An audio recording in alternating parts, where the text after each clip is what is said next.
Step 7. Humbly ask Him to remove our shortcomings. Since this step so specifically concerns itself with humility, we should pause here to consider what humility is and what the practice of it can mean to us. Indeed, the attainment of greater humility is the foundation principle of each of AA's 12 steps. For without some degree of humility, no alcoholic can stay sober at all. Nearly all AAs have found, too, that unless they develop much more of this precious quality than may be required just for sobriety, they still haven't much chance of becoming truly happy. Without it, they cannot live to much useful purpose, or, in adversity, be able to summon the faith that can meet any emergency. Humility, as a word and as an ideal, has a very bad time of it in our world. Not only is the idea misunderstood, the word itself is often intensely disliked. Many people haven't even a nodding acquaintance with humility as a way of life. Much of the everyday talk we hear, and a great deal of what we read, highlights man's pride in his own achievements. With great intelligence, men of science have been forcing nature to disclose her secrets. The immense resources now being harnessed promise such a quantity of material blessings that many have come to believe that a man-made millennium lies just ahead. Poverty will disappear, and there will be such abundance that everybody can have all the security and personal satisfactions he desires. The theory seems to be that once everybody's primary instincts are satisfied, there won't be much left to quarrel about. The world will then turn happy and be free to concentrate on culture and character. Solely by their own intelligence and labor, men will have shaped their own destiny. Certainly no alcoholic, and surely no member of AA, wants to deprecate material achievement, nor do we enter into debate with the many who still so passionately cling to the belief that to satisfy our basic natural desires is the main object of life. But we are sure that no class of people in the world ever made a worse mess of trying to live by this formula than alcoholics. For thousands of years we've been demanding more than our share of security, prestige, and romance. When we seemed to be succeeding, we drank to dream still greater dreams. When we were frustrated, even in part, we drank for oblivion. Never was there enough of what we thought we wanted. In all these strivings, so many of them well-intentioned, our crippling handicap had been our lack of humility. We had lacked the perspective to see that character building and spiritual values had to come first, and that material satisfactions were not the purpose of living. Quite characteristically, we had gone all out in confusing the ends with the means. Instead of regarding the satisfaction of our material desires as the means by which we could live and function as human beings, we had taken these satisfactions to be the final end and aim of life.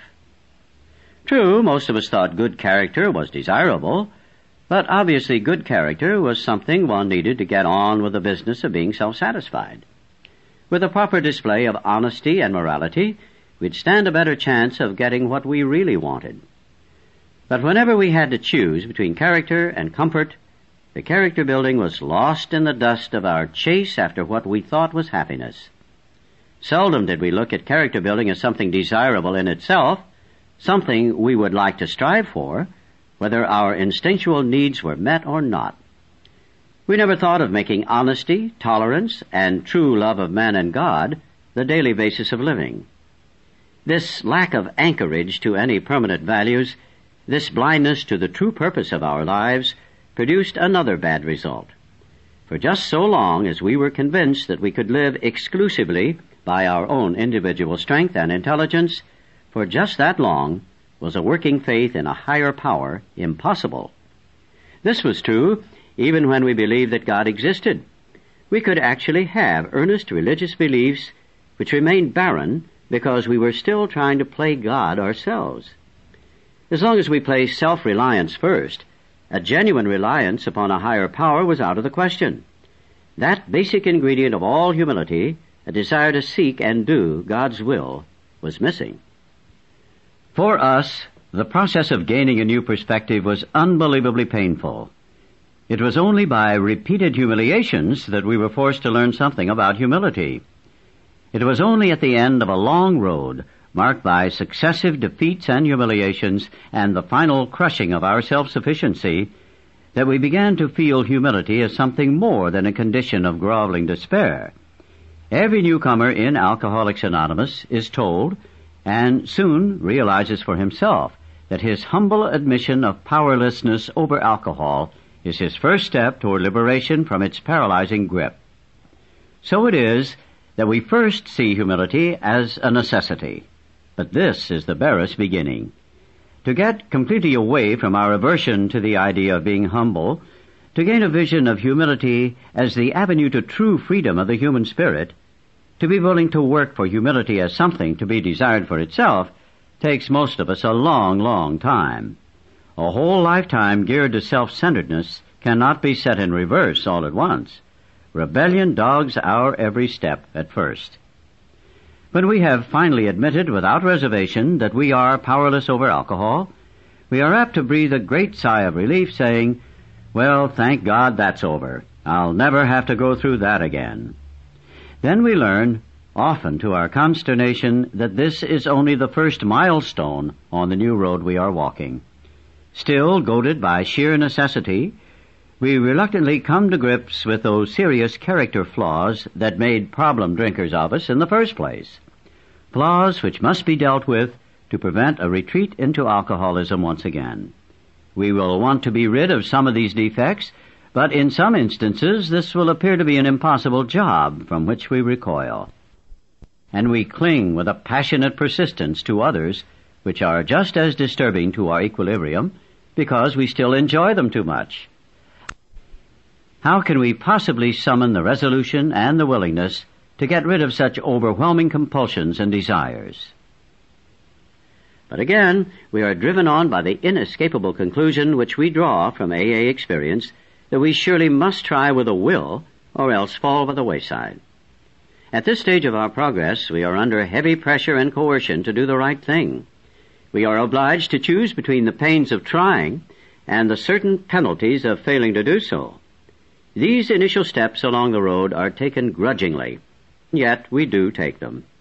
We may still have no very high opinion of humility as a desirable personal virtue, but we do recognize it as a necessary aid to our survival. But when we have taken a square look at some of these defects, have discussed them with another, and have become willing to have them removed, our thinking about humility commences to have a wider meaning. By this time, in all probability, we have gained some measure of release from our more devastating handicaps.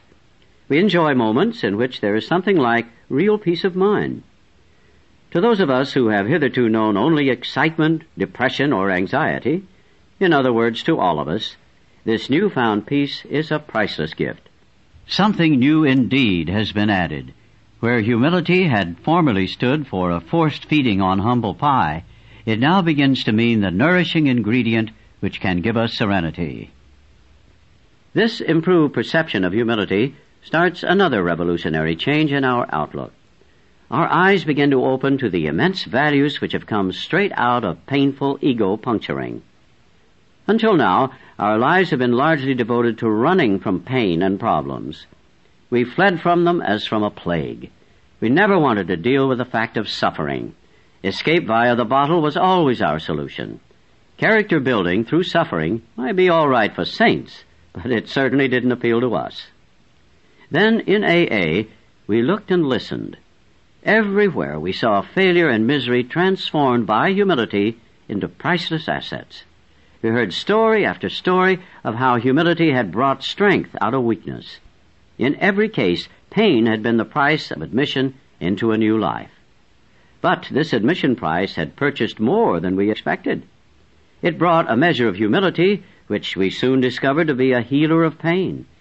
We began to fear pain less and desire humility more than ever. During this process of learning more about humility, the most profound result of all was the change in our attitude toward God. And this was true whether we had been believers or unbelievers. We began to get over the idea that the higher power was a sort of bush league pinch hitter, to be called upon only in an emergency. The notion that we would still live our own lives, God helping a little now and then, began to evaporate. Many of us who had thought ourselves religious awoke to the limitations of this attitude. Refusing to place God first, we had deprived ourselves of His help. But now the words, "Of myself I am nothing, the Father doeth the works," began to carry bright promise and meaning. We saw we needn't always be bludgeoned and beaten into humility. It could come quite as much from our voluntary reaching for it as it could from unremitting suffering. A great turning point in our lives came when we sought for humility as something we really wanted, rather than as something we must have. It marked the time when we could commence to see the full implication of Step 7, humbly ask Him to remove our shortcomings. As we approach the actual taking of Step 7, it might be well if we AAs inquire once more just what our deeper objectives are. Each of us would like to live at peace with himself and with his fellows. We would like to be assured that the grace of God can do for us what we cannot do for ourselves. We have seen that character defects, based upon short-sighted or unworthy desires, are the obstacles that block our path toward these objectives. We now clearly see that we have been making unreasonable demands upon ourselves, upon others, and upon God. The chief activator of our defects has been self-centered fear, primarily fear that we would lose something we already possessed or would fail to get something we demanded.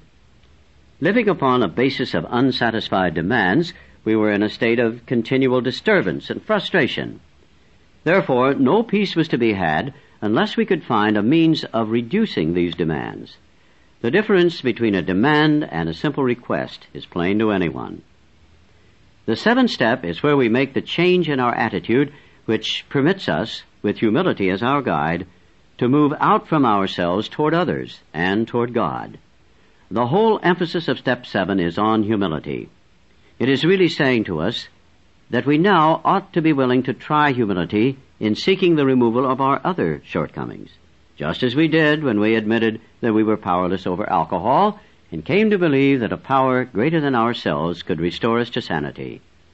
If that degree of humility could enable us to find the grace by which such a deadly obsession could be banished, then there must be hope of the same result respecting any other problem we could possibly have.